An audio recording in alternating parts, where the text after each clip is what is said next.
According to Mary Orvis Marbury, the Allerton is named for Robert G. Allerton of New York.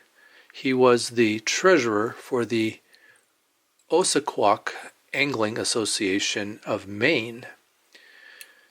I am tying this Allerton on a number 6 sproat hook with claret thread. I'm using the illustration in Favorite Flies and Their Histories by Mary Orvis Marbury, published in 1892. The tail is barred wood duck. See if I can get that to lay down properly onto the shank with the curve up. And I will wrap underneath of it a couple times to get that to stand up if I can. There are 2 ribs, if I interpret the illustration correctly. One is gold rib, so I'll tie in some oval gold tinsel, and I am tying it the entire length of the shank so that I keep the body as even as I can.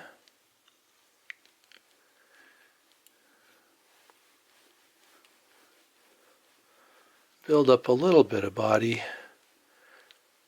And then the other rib is a blue hackle feather, and I have stripped the backside, one side of the hackle feather. That's the side that I will wrap against the body when I hackle wrap it.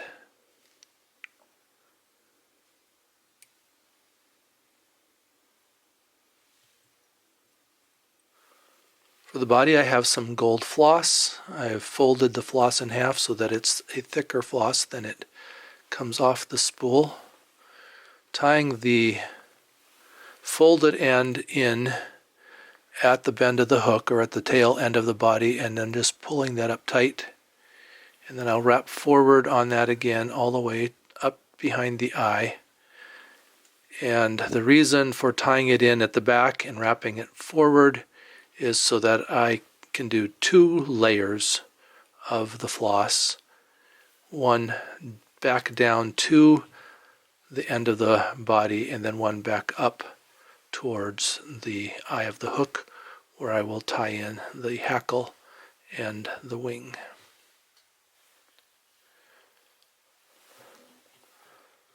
So I'll hold those 2 strands of floss together and try to keep them even as I wrap down the body.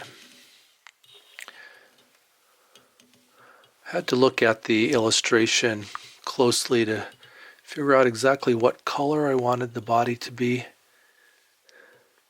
It's really more gold than yellow, so I think this color floss matches the illustration fairly closely, and then try to keep the body even.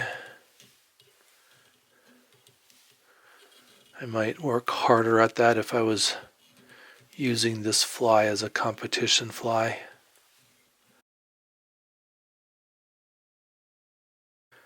Mary does suggest that this fly should be or could be dressed on a larger hook and categorized with the lake flies, but that in actuality it was dressed smaller and used for fishing brook trout. 3 wraps over the top, 3 catch-in wraps underneath, or secure wraps underneath. I think I will wrap the gold rib first, and I'm going to counter wrap it.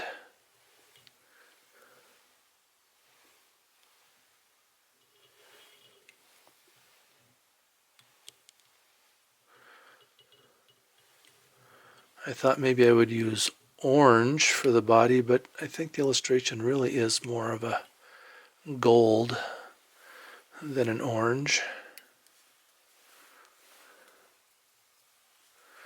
So 3 wraps to catch that in, 3 wraps under it to secure it. Clip out the extra. And then that feather is fairly short, but I needed to get a short feather off of my skin in order to get a feather that would be the right length. So just, I think if I can get 3 wraps in, I'll be happy.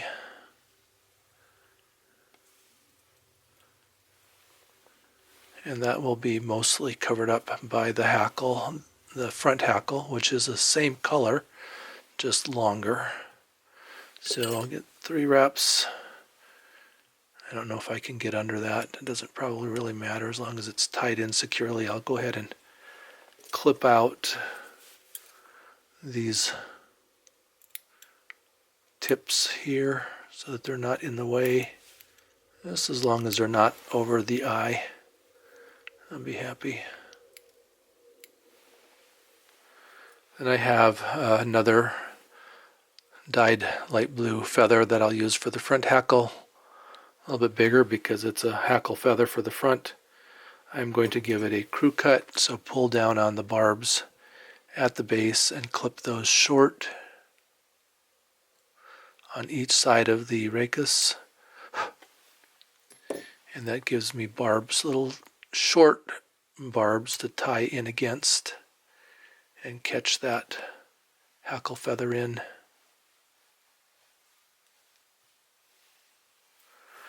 I will also grab that feather with my hackle plier. And it is a fairly fine hackle, so I'm going to give it a number of wraps. Probably just use up my feather. That looks okay. I'll catch in that tip. 3 wraps up over the top of it.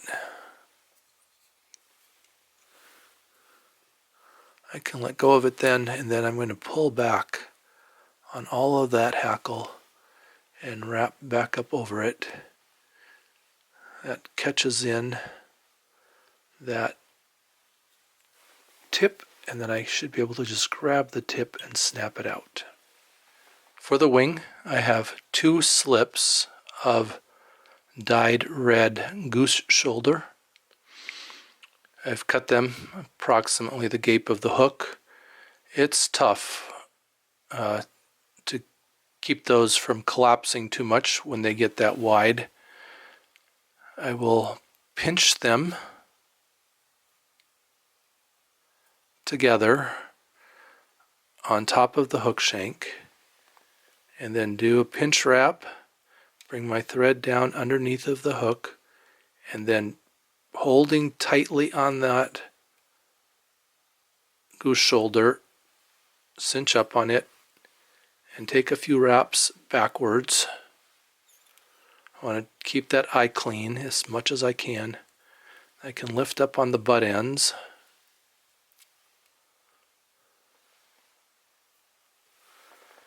And clip them out. Now I'm going to wrap back a few more wraps. Give myself a little bit more room.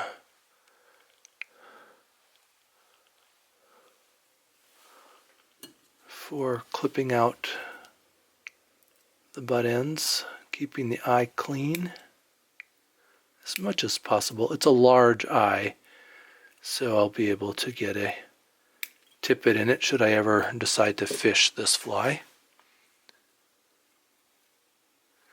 Then if I wrap right next to the eye and back up, then I can get the head. The heads on the flies that Mary tied were fairly large because she tied on hooks that did not have eyes on them and had to tie in gut. And gut is actually the insides of the silk moth caterpillar that were dissected, stretched, twisted together, and then either made into the eye itself or into a leader with an eye on it. You can just put a pick in that eye to make sure that it's clean enough. Put a whip finish on it. I'll just use my scissors against the thread. Just push it against the thread to cut it out. In a contemporary twist, I will put a drop of diluted goop on the head. I'll put a recipe for the goop in the description below.